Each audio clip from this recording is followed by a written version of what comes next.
We're about to get our first shot off for the Metal Gear Rising. I think it's called Metal Gear Sunrising. I think that's the classy name for it. But we're about to get our first shot off. We're gonna be shooting all day, starting outside, doing the exterior stuff first.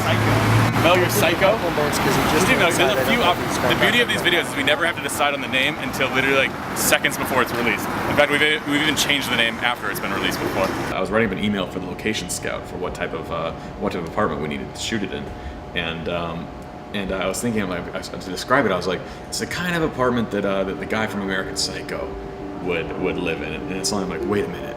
And Haldane was sitting next to me, and she's like, wait a minute. She's like, would it be funny if the entire thing's like that? I'm like, oh my gosh, the entire thing can be just like that scene. And so it was not until I was looking for the location that I had the idea to make the entire thing kind of parody that scene.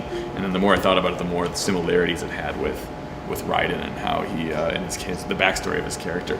So it made a lot of sense. This is not any of our personal residences. This is a little bit out of our means. When we were scouting it out, I guess the rent is like $5,500 a month, which is crazy even for LA, and I'm sure it's even crazier for you guys that are living out in the Midwest where I'm from, where it's like rent is super cheap.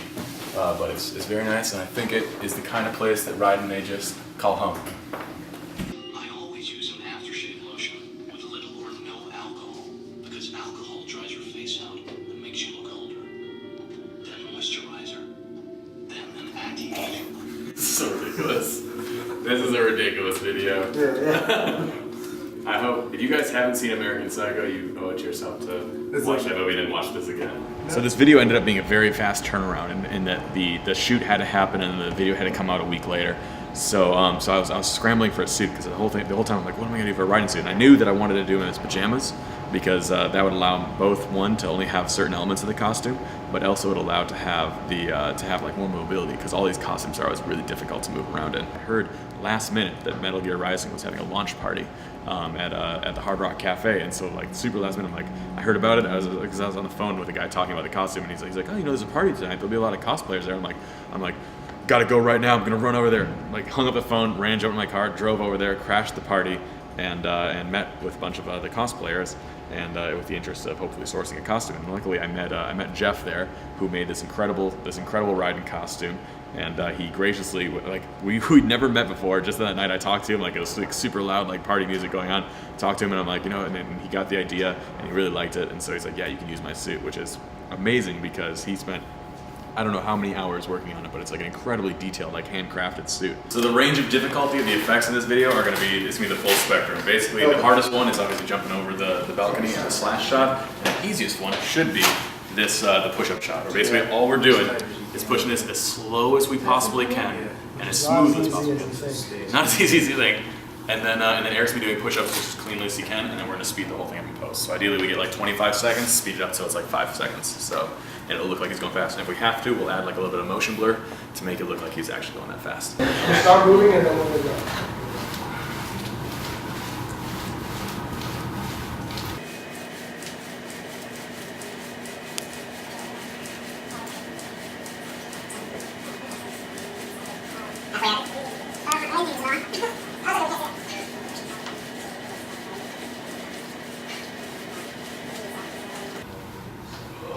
Out. Done. We're done. That was good. I started off at a good pace and I realized they're at my feet. I should wait till you're like up in my chest so I look like a man. Yeah. So for makeup and also wardrobe and like Raiden help, fortunately at the party with Konami, I also met this girl named Haley, who's a great cosplayer. And she also is like, she loves her favorite character. She loves Raiden, and so she has like all the information about it. And I'm a pretty big fan of Metal Gear Solid. I know my way around the series, but she is like far beyond me in terms of an expert, especially when it comes to Raiden. So she agreed to come on set, and she did all the makeup and wardrobe for us. I'm Haley Mintz, and I'm doing makeup and I guess costume maintenance for our project today.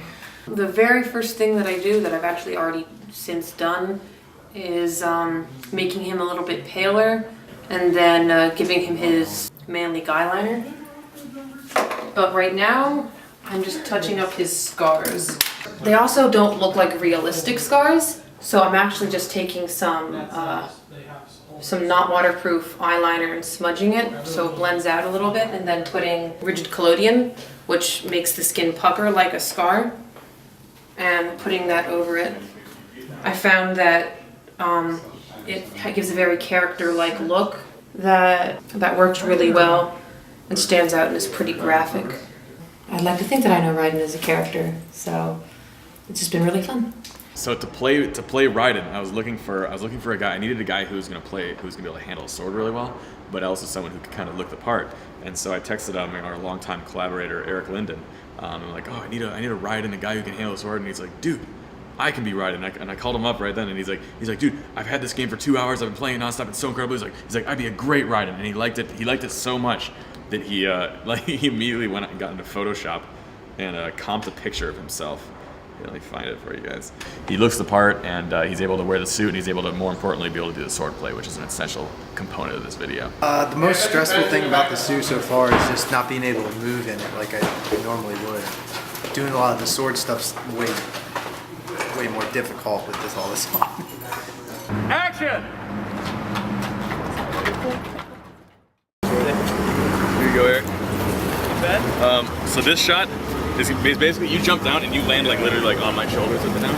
This is after you've already gotten out from me, and now you're still in me. You're gonna pull it out for me. I'm down here like this, like that. Try and land like right here. You want me to pull it out and turn all at the same time? Pull it out and then walk into this and land here. I wanted to do as little of it in CG as possible and try to get real slashes through the fruit. And in order to get high quality shots in slow motion like that, the only way to do it is to spend lots of time. 3, 2, 1, action.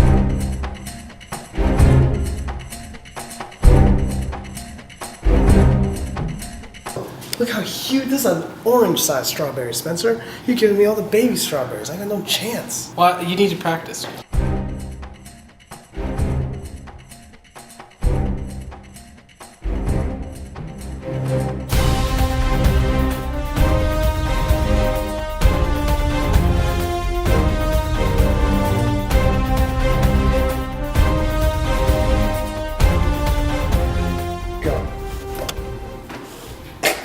Yeah, it's perfect. Yeah, got it. Both your hands are there, and so fruit just goes like, and you go, and so I was like, wait, how did he do that? So you have to be prepared to set up over and over again and really kind of perfect it and work with it, because even if you get the right camera movement, the fruit might not be in the right spot, or the slash might not go through the middle of the fruit. And even if you get the right slash, you might miss with your camera, so you just have to prepare to have many retakes, allow lots of time, have your lighting in a way that it's not going to change too much, so you can just keep kind of going through it.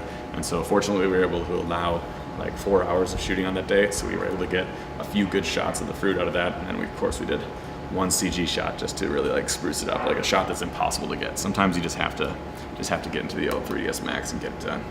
I don't think the location was entirely 100% happy with us, because we told him we were swinging a sword in the location, but we didn't tell him we were swinging the freaking, it's super heavy, and this has got to be, how tall is this? This has got to be, that's like 4.5 feet tall. So I'm 6'2", so that's super tall. And so we were swinging it around, and the momentum, like in order to slice through the fruit, because it's not a very sharp sword, in order to slice through the fruit, we had to start with like a huge windup and swing all the way, and you could slice through the fruit, but then the momentum of the sword would keep carrying it, and we swung it right into the ceiling. Not bad.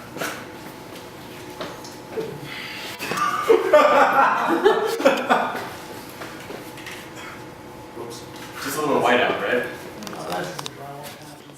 That one they found out about, and we have to pay to fix. But there was a few other ones that they didn't find out about, and so we also swung into the granite countertop. They didn't notice those nicks. We also swung into what else? There's a bunch of. We did some damage to the floor, I think, but that was pretty secretive too. We just kind of like Sharpied it back to black, and it was good to go. So what you can get away with, you always got to get away with. Pay for what you have to, but get away with what you can avoid getting, to pay for.